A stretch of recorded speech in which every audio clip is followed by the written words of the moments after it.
Welcome to the Time of Your Life with the Baltimore County Department of Aging. I'm your host, Ethel Rasmussen. Today's show keeps you in the know by conveying important and interesting information about the contemporary topics that impact you, our viewing audience. On the show today is Danielle Singley, the Home Team Program Manager at the Department of Aging.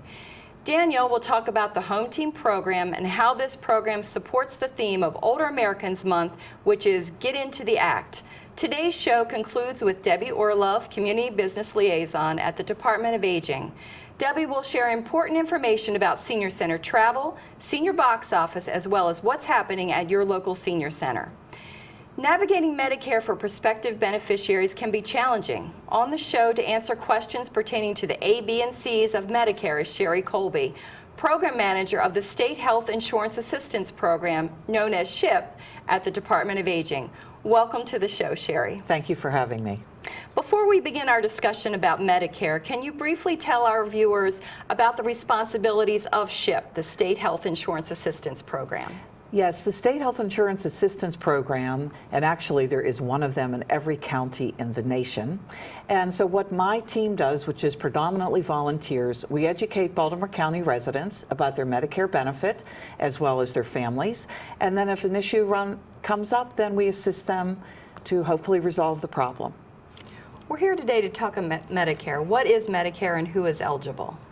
Okay, Medicare actually is a federal insurance, though I don't think we think of it that way. It was created in 1965 by Congress and is overseen on the federal level by the Center for Medicare and Medicaid Services. A few years after it was initiated, then it also was made eligible that people who are on Social Security disability could get it. Other individuals who are eligible are those who are getting renal dialysis, the 4th month of dialysis, and someone with Lou Gehrig's disease, ALS, can get Medicare the very first month of their disability. How and when should prospective beneficiaries enroll? Okay, they should enroll. It depends on your circumstances. First of all, if you've elected to get a retirement benefit from Social Security prior to the age of 65, 3 months before your 65th birthday, you're going to magically get a Medicare card in the mail.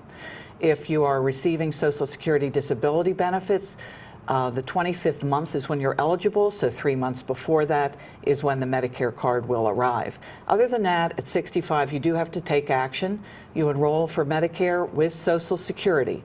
So it's either online, by phone, or in person. The initial enrollment period for Medicare is 3 months before the month of the 65th birthday and 3 months after. During this time, you can apply for Medicare A, B, C, the Advantage plans, or D, the drug plans.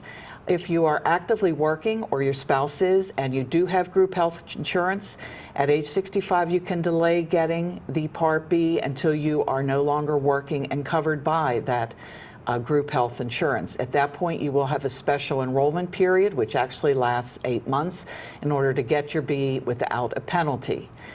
In addition, if you did not use either of those enrollment periods, there's what's called a general enrollment period from January 1st through March 31st with an effective date of July 1st. Individuals who opt for this latter option may find that they may have a Part B penalty. Okay, you've mentioned multiple parts of Medicare. Can you explain each part for us? Okay, Medicare Part A typically is what you would think of for hospitalization. It pays if you're an inpatient in a hospital. If you've been 3 midnights as an inpatient, and you're transferred to a skilled nursing facility for rehab, then Medicare will pay for that. It pays for skilled care in the home as well as hospice. Medicare Part B is medical. It pays for your doctors, whether you're an inpatient, outpatient, or seeing them in the office. It pays for durable medical equipment, blood, x-rays, ambulance, preventive services, and your flu shot. And I do want you all to remember that original Medicare, which is Medicare A and B, was never designed to pay 100% of the hospital or the medical costs. Therefore, frequently, every time you use it, it's not unusual to have to pay out of pocket. Part C of Medicare is your Medicare Advantage plans. Here it's HMOs and a cost plan. These plans are subsidized by Medicare, therefore, and they're subsidized in order to provide you with the original Medicare benefit. However, each one of these plans has their own rules, regs, and costs as far as how they do administer this original Medicare benefit. And just like with original Medicare, you would be paying out of pocket. Just about every time you use an Advantage plan, there is some sort of copay associated with it. These plans frequently also offer a prescription benefit. Therefore, you would be getting hospital, doctor, and prescription through the plans, and because they are subsidized, they have a very low, and one even has a no premium. Lots to remember. We're going to take a short break. When we return, we're going to continue our conversation about the ABCs of Medicare.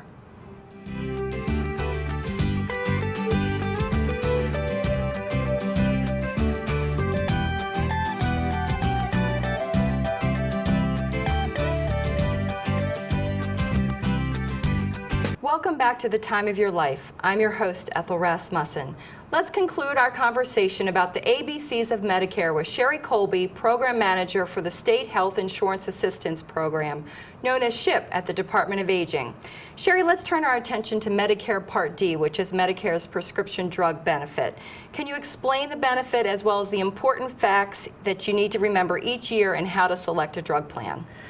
Okay, the prescription drug benefit, its basic structure is that there is a deductible in the beginning of the year, although not all plans do have that. And then for essentially till about $3,000 has been spent in total drug cost, the beneficiary pays no more than 25%, and the plan would pay 75% of the cost of the drugs. At around 3,000-ish, that's the point where one hits the donut hole or the gap, where the cost, particularly of the brand drugs, but also the generics, does rise. Through the Affordable Care Act, this donut hole is gradually being closed, and within several years, you will not pay more than 25% for generics or brand across the board. What's really important to remember about the Part D is, first of all, you do need to get a Part D plan or else there's a penalty. And number two is that the Part D plans are permitted to change their formulary's tier structure, deductibles, and so forth every year. Therefore, we highly recommend during Part D open enrollment, October 15th to December 7th, that either you or a friend, or else you call us, so that we can go on to www.medicare.gov and do the Part D research online, which is really the only way to figure out which of the many, many plans is the appropriate one for you.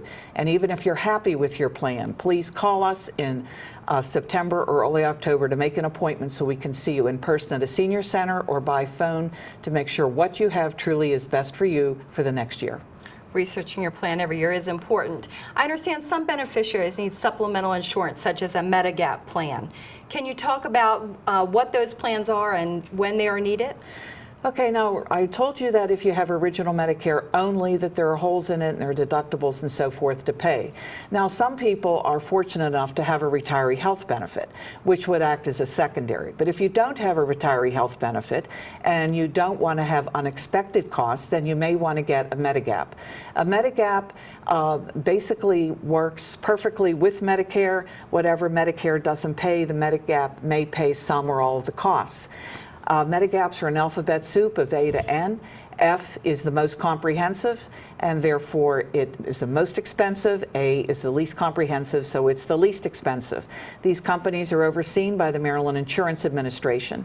The best time to buy a Medigap is in what's called a guaranteed issue period, which is the first 6 months that you're on Medicare Part B. Therefore, no matter what pre-existing conditions you have, the company must sell you the insurance at actually a preferred rate. Almost all but one of these Medigaps are what are called attained age-rated policies, which means as you get older, the price goes up and up and up. For those on a limited income, what are some of the programs that can provide assistance with Medicare cost?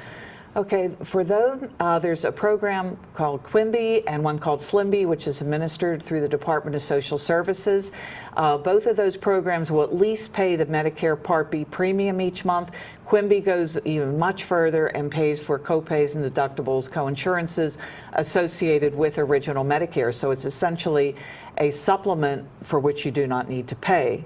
Beyond that, there's Extra Help, which is administered through Social Security, and Extra Help helps pay for part or all of the premiums, deductibles, and co-insurances associated with the Part D plan. Now, that program is income and asset based.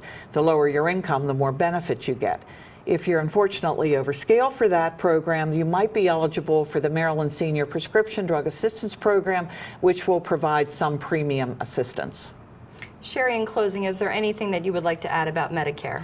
Well, I would like to say that what we spoke today is just the tip of the iceberg. There's much more that you need to know to make your decisions. Once a month, we do have Transitioning to Medicare workshops, which last 1.5 to 2 hours, where we go over this material, and I would highly recommend it to anybody who's new to Medicare. But in addition, our office is there 5 days a week.